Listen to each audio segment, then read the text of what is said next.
প্রত্যেকটা কন্টেন্টের পেছনেই কিন্তু টাকা লগ্নি করে কন্টেন্টটা বানাতে হয়। Nothing is free. যারা ব্যাচেলার পয়েন্ট ভালোবাসে, একসাথে অনেকগুলো এপিসোড দেখতে চায়, তারাই দেখবে। যাদের মনে হবে যে না, আমি ব্যাচেলার পয়েন্ট টাকা দিয়ে দেখবো না, তারা ইউটিউবে দেখবে ডাটা খরচ করে, বা টেলিভিশনে দেখবে কেবলের বিল দিয়ে। সিম্পল। টাকা খরচ করে মানুষ কেন ব্যাচেলার পয়েন্ট দেখবে? প্রত্যেকটা কন্টেন্টের পেছনেই কিন্তু টাকা লগ্নি করে কন্টেন্টটা বানাতে হয়। Nothing is free. সো যেই কন্টেন্টটা আমরা টিভির জন্য বানাই, সেটাও কিন্তু আপনি কেবলের মাধ্যমে তারপর টিভিতে দেখতেছেন।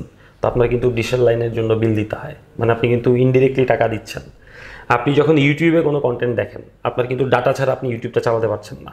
তার মানে আপনি ইউটিউবেও টাকা কিন্তু দিচ্ছেন, এবং আপনার ভিউয়ারশিপের কারণেই কিন্তু আমাদের রেভিনিউ আসতেছে। বাট আমরা ব্যাচেলার পয়েন্ট সিজন 5টা যেই স্ট্যান্ডার্ডে বানিয়েছি, সেটা শুধুমাত্র ইউটিউব বা টেলিভিশনের ভিউ থেকে যেই রেভিনিউটা আসবে, সেটা দিয়ে আসলে এই স্ট্যান্ডার্ডের একটা কন্টেন্ট বানানো সম্ভব না।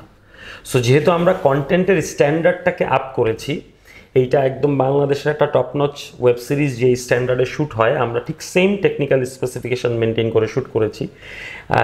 মানে অনেক এফোর্ট দিয়ে শ্যুট করেছি, অনেক সময় নিয়ে শ্যুট করেছি। সো এইটা যদি ওটিটিতে কিছু সংখ্যক দর্শক দেখে ফেলে, যাদের আসলে ব্যাচেলার পয়েন্ট একসাথে 8টা এপিসোড দেখতে ইচ্ছা করবে, ওই দর্শকরা যখন দেখে ফেলবে, তখন আসলে আমাদের বাজেটটা একটু মিনিমাইজ হয়। সো সেজন্য আসলে এটা আমরা ওটিটিতে দিয়েছি, এবং যারা ব্যাচেলার পয়েন্ট ভালোবাসে, একসাথে অনেকগুলো এপিসোড দেখতে চায়, তারাই দেখবে। যাদের মনে হবে যে না, আমি ব্যাচেলার পয়েন্ট টাকা দিয়ে দেখবো না, তারা ইউটিউবে দেখবে ডাটা খরচ করে, বা টেলিভিশনে দেখবে কেবলের বিল দিয়ে। সিম্পল। অনেকেই মনে করেন বিগত সময়ের মতো আপনি এবারও ব্যাচেলার পয়েন্ট সিজন 5 ইউটিউব কিংবা টেলিভিশন চ্যানেলেই সম্প্রচার করতে পারতেন।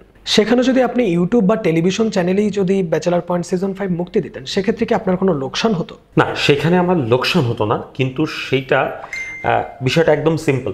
আপনি দেখবেন ব্যাচেলার পয়েন্ট সিজন 1 থেকে সিজন 2 এর টোটাল কন্টেন্টে একটু আপডেট পাবেন। সিজন 2 থেকে সিজন 3 আরেকটু আপডেট পাবেন, বেটার কোয়ালিটি পাবেন। সিজন 3 থেকে সিজন 4 এর কোয়ালিটি আরেকটু বেটার পাবেন।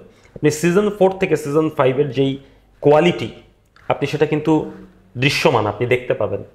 সাউন্ড বলেন, মিউজিক বলেন, কালার গ্রেড বলেন, কস্টিউম বলেন, আর্ট বলেন, আমাদের শুটিংয়ের যেই স্ক্রিপ্টিং, সেটার জন্য সময় বেশি দিয়ে আমরা স্ক্রিপ্টিংটা করেছি, এবং একটা সিকোয়েন্স করতে যতটুকু সময় দরকার, তাড়াহুড়া না করে সেই সময়টুকু দিয়ে আমরা শ্যুট করেছি। সো প্রত্যেকটা কন্টেন্টের বাজেট বাড়ে কিন্তু ওই কন্টেন্টের কোয়ালিটির উপর। সো আমরা যেই স্ট্যান্ডার্ডে আসলে শ্যুট করেছি, সেই স্ট্যান্ডার্ডে এই কন্টেন্টটা যদি ওটিটিতে মানুষ কিছু দেখে, তাহলে আসলে আমরা এই মানে কোয়ালিটি মেনটেন করে যেতে পারবো।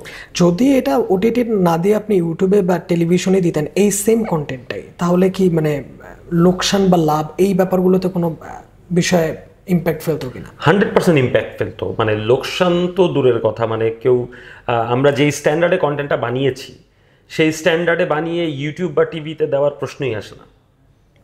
মানে আপনি নিশ্চয়ই একটা সিনেমা বা একটা ওয়েব সিরিজ যখন ওটিটির জন্য বানান, সেই জিনিসটা আপনি টিভিতে দিলে আপনার কখনোই হবে না, বা ইউটিউবে দিলে আপনার কখনোই হবে না। সেটা ওটিটিতেই দিতে হবে। প্রিমিয়াম কন্টেন্ট সবসময় প্রিমিয়াম প্ল্যাটফর্মে দিতে হবে, এবং প্রিমিয়ামভাবেই আসলে অডিয়েন্সের দেখতে হবে।